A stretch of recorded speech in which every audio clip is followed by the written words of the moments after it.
What's up, fight fans? Welcome to Triple THS. I'm the host of this train wreck, Tommy Toehold. Today, UFC 149 so bad it's good, the Oompa Loompas get a new champ, and Riddle calls out an entire country, plus a viewer comment of the week. Let's do it!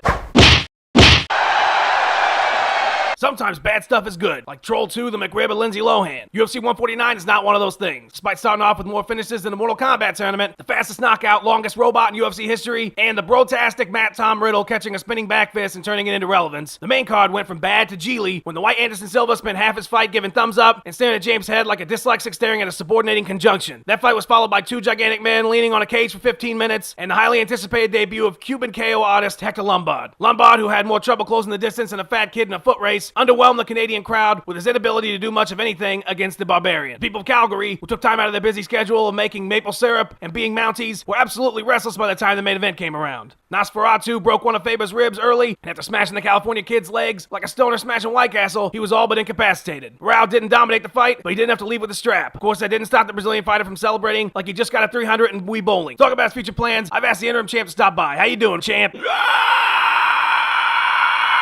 Oh, good God. Never mind. Let's go to Faber.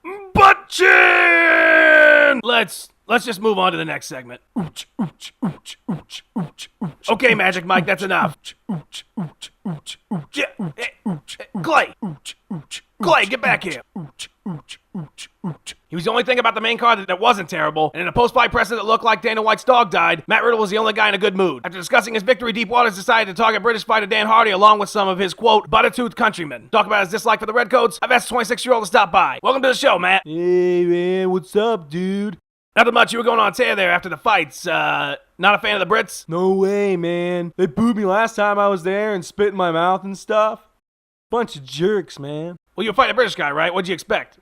I don't know, man. It's not just that. There's other stuff.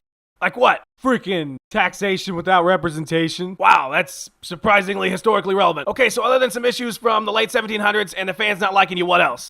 I don't know, man. Their food, their weather, freaking Madonna. She's actually from New York, Matt. What? Why'd she talk with a British accent then?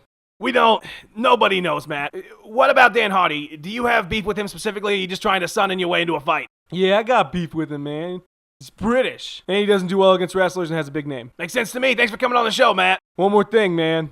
I love you, man. Thanks, Matt. Time for the viewer comment. I got a very special guest to come on and do this one. This week's winner is Timbaland45, who said, Jess Rosenthal should have stopped this show earlier. Timbaland, I am not impressed by your performance. Say something funny about Tommy, and you too could be viewer comment of the week. Thanks, champ. That's the show, fight fans. Tune in next Wednesday when I discuss hair care with Jeff Munson. Until then, check out my YouTube page for past shows and bonus content. And be sure to visit all my awesome friends. Remember Triple THS, I'm Tommy Toehold. This concludes our broadcast day.